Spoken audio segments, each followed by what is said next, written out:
Hello and welcome to my channel knowledge of standard way. आप लोगों का स्वागत है मेरे चैनल पे। जिस तरीके से हमने आपको बताया था प्रॉब्लम सॉल्विंग के पार्ट 1 में कि उनमें क्या क्या रूट कॉज के जो प्रॉब्लम्स होते हैं या फिर प्रॉब्लम सॉल्विंग के जो स्टेप्स हैं उसके बारे में आपको डिटेल्स में बता चुका हूँ। उसके 3 प्रायोरिटीज़ के स्टेप्स के बारे में आगे समझेंगे, बाकी के रेस्ट 4 स्टेप्स को। तो चलिए स्टार्ट करते हैं, मेरे चैनल पे प्रॉब्लम सॉल्विंग को समझते हैं। सो फर्स्ट के जो हमारा जो डिफिनेशन, ऑब्जर्वेशन और एनालिसिस के जो वीडियो है वो पार्ट 1 वाले में पड़े हुए हैं। आप लोग जाके वहाँ से इनको देख के समझ सकते हैं, ताकि आगे के जो आज मैं आपको बताऊँगा उन चीज़ों को समझ में आ जाए और टोटली आप लोग प्रॉब्लम सॉल्विंग का जो प्रोसीजर है उसको अंडरस्टैंड करके अपने अपने फील्ड में इम्प्रूव कर सकें।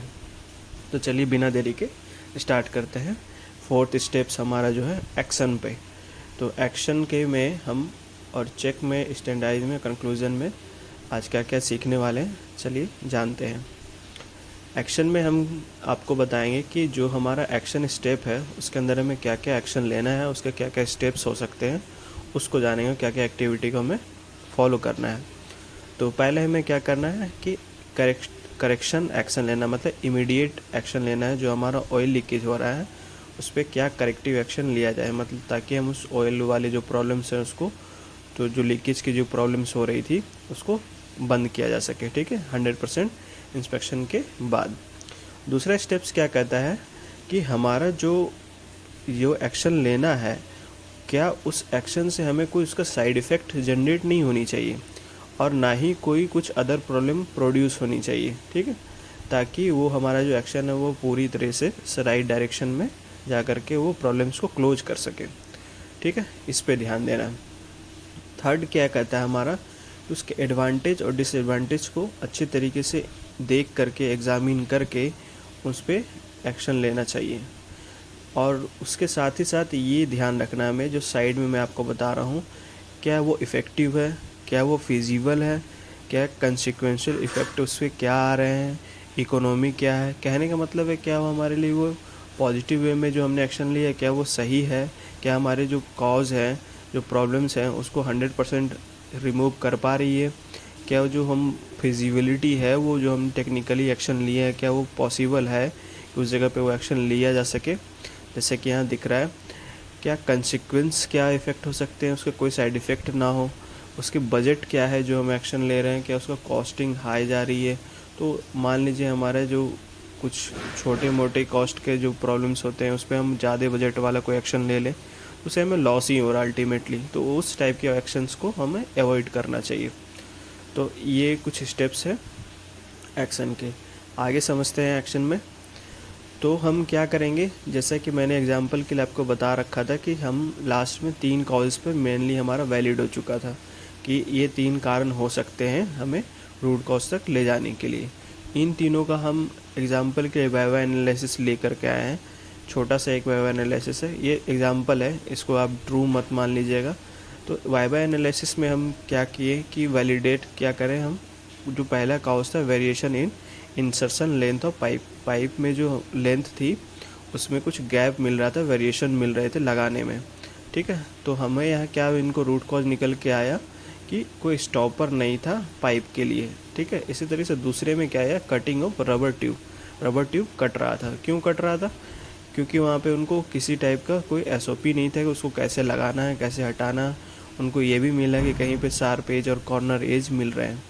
ये 3 चीज़ इनको मिला। लास्ट में इनको क्या मिला कि gap between metallic pipe and rubber tube of the flexible pipe, flexible pipe में जो कुछ गैप फाउंड हुआ इनको। तो वो गैप फाउंड के 2 कारण निकल के आए, एक की ये डिज़ाइन लेआउट में दिक्कत हो सकती है और एक जो भी हमारा रिलेटेड कंपोनेंट है उनके कारण ये दिक्कत हो सकती है। ठीक है, तो यहाँ पर उन्होंने दोनों केस को ऑब्ज़र्व किया। तो फर्स्ट 2 केस में तो इन्होंने अब एक्शन लेना है और थर्ड केस में भी एक्शन लेना है। तो इस पे हम आगे क्या करेंगे कि डिप्लॉयमेंट करेंगे और रेमेडीज़ पे इस पर करेक्टिव एक्शन लिया जाएगा। तो पहले में हम यहाँ क्या किया, पहले जो रूट कॉज निकल के आया उसमें हमने यहाँ क्या कर दिया कि प्रोसेस चेंज कर दिया सप्लायर एंड पे और स्टॉपर प्रोवाइड कर दिया। मतलब हम इसको स्टॉपर प्रोवाइड कर देंगे कि वहाँ पर स्टॉपर लग जाएगा तो हमारा ये प्रॉब्लम ख़त्म हो जाएगा। और साथ ही साथ इसके टारगेट डेट भी डिसाइड करने की ये कब तक क्लोज हो जाएंगे। ये स्टॉपर वाली जो वेरिएशन ऑफ पाइप वाली है वो स्टॉपर के थ्रू कब तक क्लोज हो जाएगी, ठीक है, ताकि ये प्रॉब्लम जनरेट ना हो। दूसरा क्या था, रबर ट्यूब की जो कटिंग थी उसमें एक रेडियस को प्रोवाइड कर दिया कि शार्प एज के जगह पे हल्की सी, ताकि वो कॉर्नर पे रब ना हो और कटे नहीं वहाँ से। तो ये दोनों प्रॉब्लम का सॉल्यूशन तो निकल गया और उसके डेट भी दे दी गई कि इतनी तक में आप इसको क्लोज कर देना है। लास्ट में क्या आता है कि falling of pipe joint with fuel tank as.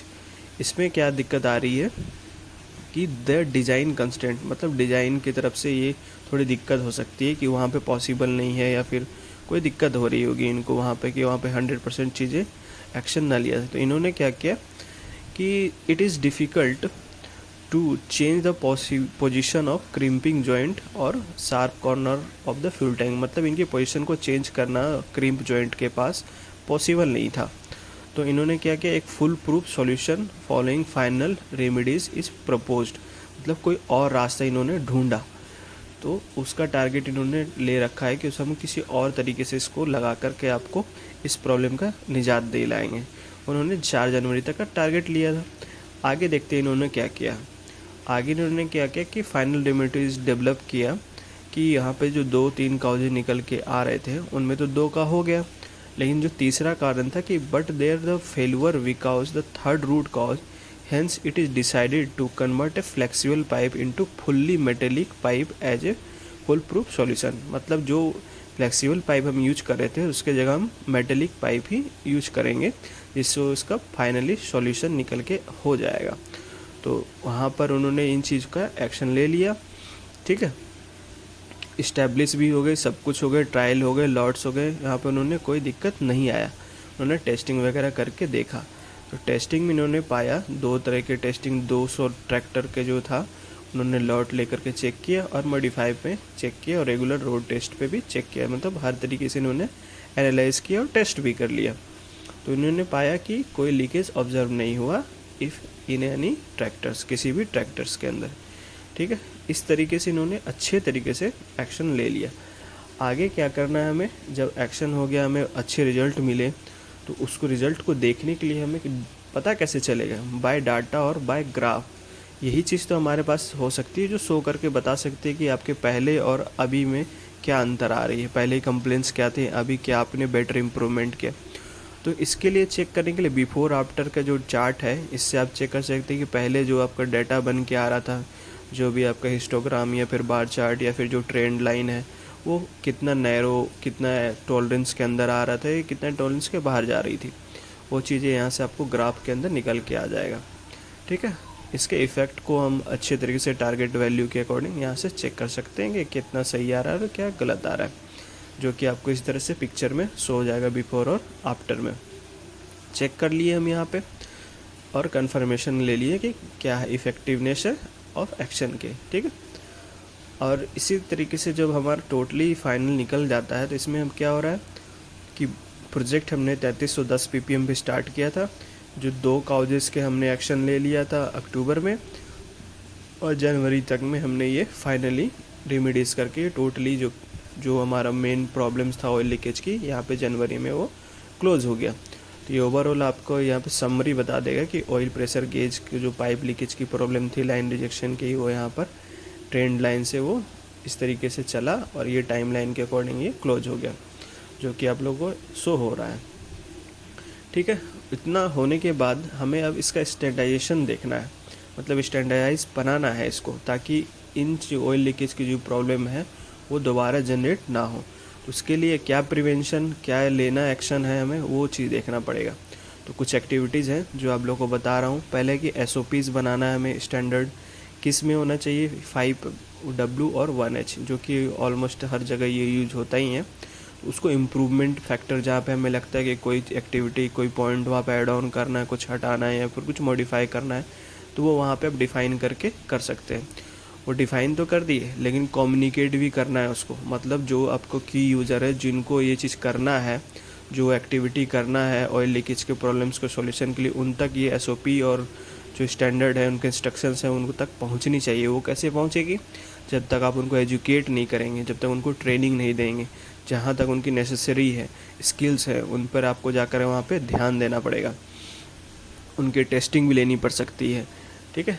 Last में क्या हमारा टेस्टिंग का सेंस क्या हो गया, मॉनिटरिंग और ऑडिट, जो कि मैं आपको बताया है। स्टैंडर्ड पे वो वर्क कर रहे हैं कि नहीं कर रहे हैं वो आप जा कर के वहाँ पे क्रॉस चेक कीजिए, सडन भी चेक कर सकते हैं या फिर शेड्यूल पे जो ऑडिट के टाइम भी चेक कर सकते हैं।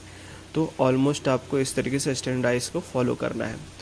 सारी चीज़ें होने के बाद हम कहाँ जाएंगे, कंक्लूज़न पे आएंगे। कंक्लूज़न में हमारा क्या पॉइंट रहेगा, रिव्यू करना प्रॉब्लम सॉल्विंग के प्रोसीजर को और प्लान करना है फ्यूचर वर्क को, ताकि ये जो ऑयल लीकेज की प्रॉब्लम है ये ना आए। तो कंक्लूज़न पे हम वहाँ देखेंगे कि हमने सीखा क्या कि हमारा डिज़ाइन में कहीं कंस्ट्रेंट्स आए तो हम कुछ वैसा करेंगे कि वो डिज़ाइन में कंस्ट्रेंट ना आए। अनडिज़ायरेबल इफ़ेक्ट जो हो सकते हैं, जो कि टॉलरेंस के नहीं हो, हमें उस तरीके से सोच करके आगे डिज़ाइन बनानी है जो हमारे इजीली टॉलरेबल हो, मतलब ज़्यादा कोई डिफ़िकल्ट ना हो, हार्श एक्शन ना लेना पड़े, जहाँ हमारा लॉसेस हो। फ्यूचर में हमें पता चला है कुछ डिफ़िकल्ट डिज़ाइन तो प्रोड्यूस कर दिए, लेकिन वहाँ पर वो दिक्कत क्या आ रही है, वो हाई कॉस्ट जा रहा है। तो उस तरीके से हमने वहाँ सीखना चाहिए कि जो गलतियाँ हुई हैं वो ना हो।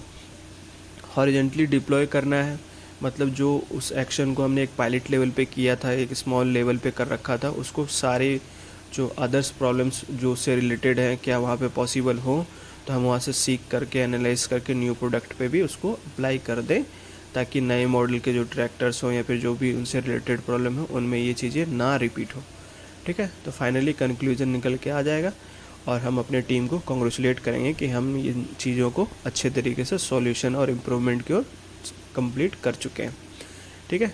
समरी मैं आपको स्पेशली इसलिए बता रहा था कि समरी में ही आपको ओवरऑल व्यू समझ में आ जाए कि हमें कैसे क्या करना चाहिए किसी स्टेप में और किसी टूल्स को लेकर के।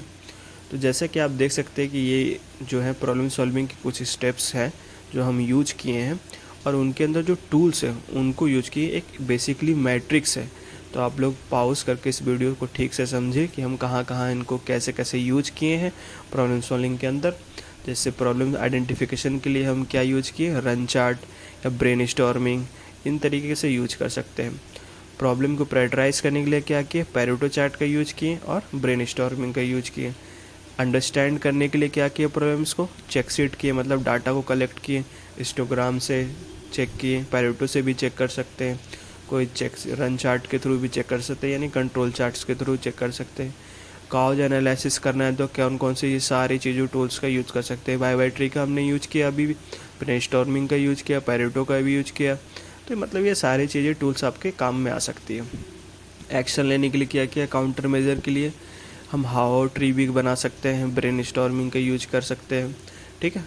इफेक्टिवनेस चेक करने के लिए चेक शीट का यूज किया, दोबारा हम डाटा पे ही गए ना, तो वहाँ से हिस्टोग्राम से चेक किया, पैरेटो से भी चेक किया क्या रिड्यूस हुआ कि नहीं। तो ये समरी आप लोगों के लिए काफ़ी फ़ायदेमंद है, इसको आप लोग अच्छे से समझें हम लोग कहाँ कहाँ इस्तेमाल कर सकते हैं, ठीक है। सो आई होप गाइज आप लोगों को प्रॉब्लम सॉल्विंग का जो ये टूल है, जो मैथोलॉजी है, जो प्रोसेस है, स्टेप्स है, अच्छे तरीके से समझा पाया होऊंगा। सो प्लीज़ आप लोगों से रिक्वेस्ट है, बहुत मेहनत लगती है वीडियोस बनाने में, प्लीज़ शेयर एंड सब्सक्राइब करें और जितने से जितने ज़्यादा लोगों को फॉलो कर आगे ये शेयर कर सकते हैं कीजिए। आप लोगों का वीडियो में देखने के लिए बहुत बहुत धन्यवाद। Thank you.